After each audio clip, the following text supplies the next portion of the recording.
امام حسن عسکری علیہ السلام کے جو رسول اللہ صلی اللہ علیہ وسلم کے 11ویں خلیفہ اور امت مسلمہ کے 11ویں امام تھے، نام تھا ان کا حسن۔ اب یہ ذہن میں رکھیں کہ 4 معصومین علیہم السلام میں 7 نام ہیں محمد یعنی رسول اللہ صلی اللہ علیہ وسلم کا، علی، فاطمہ، حسن، حسین، یہ 5 ہو گئے۔ اور کون سا؟ موسیٰ، اور یہ 7 نام تکرار ہوئے اور القاب جو ہیں وہ الگ ہیں۔ امام حسن عسکری علیہ السلام اور امام علی نقی علیہ السلام کے جو مشترک القاب ہیں وہ ہیں عسکری۔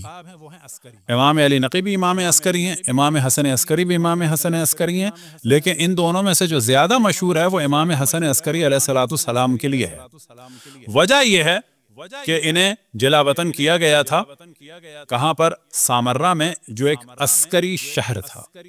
اب یہاں پر ڈسکشن ہے کہ عسکری شہر یعنی پورا یہ شہر کیونکہ فوجی تھا، یا یہ کہ نا یہ شہر نیا تھا لیکن اس میں محلے تھے، ان محلوں میں سے ایک محلہ جو تھا سمجھے وہ کینٹ ایریا جیسے کہ آج کل کہ وہ فوجیوں کا تھا، تو وہ محلہ عسکری، فوجی نام عسکری جگہ، تو اس کی وجہ سے ان کا لقب عسکری، کیونکہ وہاں پر وہ جلا وطن تھے۔ امام علی نقی علیہ السلام کا دور بھی بڑا سخت تھا اس اعتبار سے، اور امام حسن عسکری علیہ السلام کا بھی دور۔ امام علی نقی علیہ السلام کے دور میں جو ایک ملعون، خبیث، متوکل، لعنت اللہ، خداوند تبارک و تعالیٰ کی، تمام ملائکہ کی، تمام انبیاء کی، تمام اوصیاء کی، تمام مومنین جن و انس کی لعنت ہو دشمنان اہل بیت پر، کہ اس کے دور میں سب سے زیادہ مصائب پڑے شیعوں پر، عباسیوں کے درمیان اس کے دور میں۔ اور امام حسین علیہ السلام کی عزاداری اور ذکر حتیٰ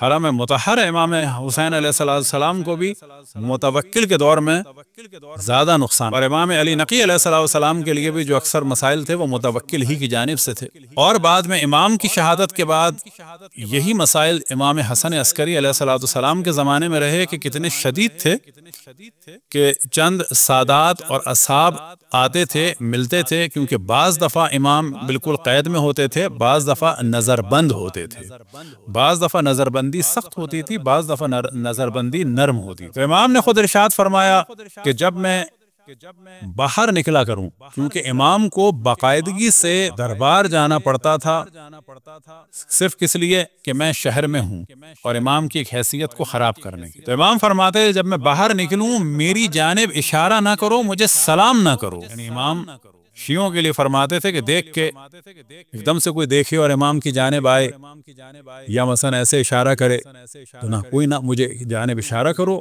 اور نہ مجھے سلام کرو، مجھے جان کو خطرہ تھا۔ لہٰذا 40 کے سلسلے میں جو روایت پڑھی جاتی ہے، 5 خاص علامتیں: 51 رکعت نماز، زیارت 40، تربت پہ سجدہ، بسم اللہ الرحمن الرحیم بلند آواز سے کہنا، اور جو 5ویں علامت کیا بیان ہوتی ہے؟ التختم بالیمین، سیدھے ہاتھ میں انگوٹھی پہننا۔ اب گو کہ موضوع ڈسکس کرنا نہیں چاہ رہے تھے، لیکن ممکن ہے کوئی کہے کہ ہم نے الٹے میں بھی پہنی ہوئی ہے، تو سیدھے ہاتھ میں انگوٹھی پہننے سے مراد کیا ہے؟ سیدھے ہاتھ میں انگوٹھی پہننے سے مراد یہ ہے کہ اگر فرض کریں کہ صرف ایک انگوٹھی ہو تو پھر وہ الٹے ہاتھ میں حرام نہیں ہے، روش اہل بیت نہیں ہے، صرف ایک ہو تو، لیکن اگر 2 ہوں تو کہا جا سکتا ہے کہ ایک اس میں ایک اس میں، لیکن صرف ایک ہے تو پھر جو ہے روش اہل بیت کیا ہے کہ ایک اگر ہے تو صرف سیدھے۔ لیکن آپ کو تعجب ہوگا کہ امام حسن عسکری علیہ السلام ہی کے دور میں ایک ایسا وقت آیا تھا کہ امام نے اپنے اصحاب اور چاہنے والوں کی انگوٹھیاں اتروائیں اس خاص پیریڈ۔ کیا وجہ تھی؟ جان کا خطرہ۔ ہم سب کی ذمہ داری ہے مومنین کی کہ اپنے برادران اہل سنت کو حقائق سے آشنا کریں، اور کم ترین جو آشنائی ہے کہ یہ ہمیں بار بار کہنا ہوگا کہ بھائی آپ یہ ہم سے کیوں سوال کرتے ہیں کہ آپ اہل بیت کو بہت مانتے ہیں، یا اہل بیت کا غم کیوں مناتے ہیں، یا محرم میں مجالس کیوں کرتے ہیں؟ آپ آیا اشرف الانبیاء حضرت محمد مصطفیٰ صلی اللہ علیہ وآلہ وسلم کو اپنا نبی مانتے ہیں کہ نہیں مانتے؟ نہیں مانتے، قصہ ختم۔ لیکن ہم ایسا نہیں کہتے نا، وہ مانتے ہیں۔ پھر اگر آپ مانتے ہیں تو سوال یہ پیدا ہوتا ہے کہ ان کی آل کا غم آپ کیوں نہیں مناتے؟ ہمیں ان کو انفارم کرنا ہے کہ رسول اللہ صلی اللہ علیہ وسلم کے بعد ان کی نسل کو جلا وطن کیا گیا، قتل کیا گیا، ذبح کیا گیا، سر نوک نیزہ پہ بلند کیے گئے، رسول اللہ کی نواسیوں کربلا سے کوفہ اور کوفہ سے شام بازاروں درباروں میں پھیرایا گیا۔ اس بات کے بعد واقعا غم منانا چاہیے یا خوشی؟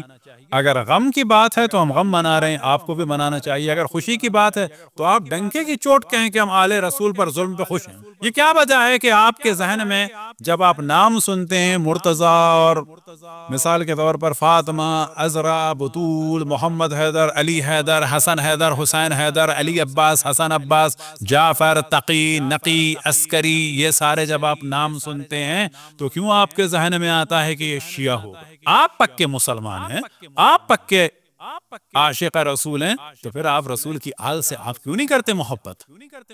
یہ نام آپ کے کیوں ملتے ہیں اتنے؟ آپ کے یہ نام کیوں نہیں ملتے؟ یہ نام ہمارے یہاں کیوں ملتے ہیں؟ یہ نام آپ کیا ہونے چاہیے تھے؟ یہ کیا وجہ ہے کہ جب یہ آپ نام سنتے ہیں تو آپ کے ذہن میں آتا ہے کہ یہ شیعہ ہوگا؟ شیعہ کیوں ہوگا؟ یہ کیا وجہ ہے کہ آپ کہتے ہیں ہم بھی اہل بیت کو مانتے ہیں، بھی لگاتے ہوئے شرم نہیں آتی؟ اور اگر مانتے ہیں تو کون سا ماننا؟ دین لیتے ہو ان سے، نماز ان سے لیتے ہو، روایتیں ان سے لیتے ہو، حرام حلال ان سے لیتے ہو، ان کے دشمنوں سے نفرت کرتے ہو۔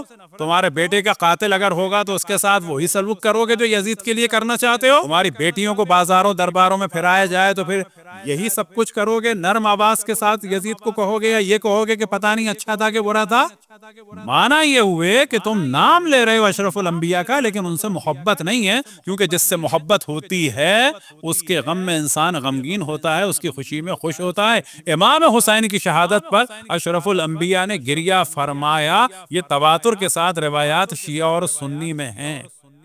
امام حسین شہید بھی نہیں ہوئے تھے، صرف پیدا ہوئے تھے اور ان کے مصائب کا علم ہوا تو اشرف الانبیاء نے گریہ فرمایا۔ تو جو اشرف الانبیاء سے محبت کرے گا تو ان کی تو سیرت یہ ہے کہ ایسی سیرت ہے، عزاداری ایسی عبادت ہے کہ اشرف الانبیاء نے امام حسین کی شہادت سے پہلے اس دنیا میں گریہ فرمایا اور شہادت کے بعد اس دنیا میں گریہ فرمایا۔ ایسی تو کوئی سیرت اور سنت ہی نہیں ہے جو امام حسین پر گریہ والی کیفیت ہے۔ صلوات پڑھیں پر محمد والے محمد۔ آل رسول کو قتل کیا گیا بنو امیہ کے دور میں، بنو عباس کے دور میں، تو کیوں آپ کے ذہن میں آتا ہے کہ جی شیعہ ان سے نفرت کرتے ہیں تو برا کرتے ہیں؟ آپ اگر رسول کے چاہنے والے ہیں تو آپ کو تو خود بنو امیہ بنو عباس سے نفرت، اور کیوں دفاع کرتے ہیں بنو امیہ بنو عباس کا؟ اب یہ الگ معاملہ ہے کہ بنو عباس بھی جو ہیں خلفاء تھے، امیر المؤمنین تھے، خلفاء مسلمین تھے، اور ان کے خلاف لڑنا بھی حرام تھا، لیکن ان کو پھر قتل کیا بنو عباس نے۔ قبریں کھود کھود کے جو گند نکلا معاویہ اور مروان اور یزید اور دیگر لوگوں کی قبر سے، وہ بھی بنو عباس نے جلا دیا۔ کوئی معاویہ کی قبر کا وجود نہیں ہے، یاد رکھ، سب جلا دیا۔ اس کے بعد جو ہے وہ بن گئے اولو الامر، خلیفۃ المسلمین۔ یہ تو نظام ہی سمجھ میں نہیں آتا، قاتل مقتول ظالم مظلوم جو ہیں وہ سبھی رضی اللہ ہو جاتے ہیں۔ لیکن اصل موضوع یہ ہے کہ یہ سوچیں، یعنی یہ ہم میں سے ہر کسی کے لیے ضروری ہے کہ بار بار بتائیں کہ بھائی سوچو تو صحیح کہ نبی کے بعد نبی کی پوری آل کو قتل کر دیا گیا، جیلوں میں ڈالا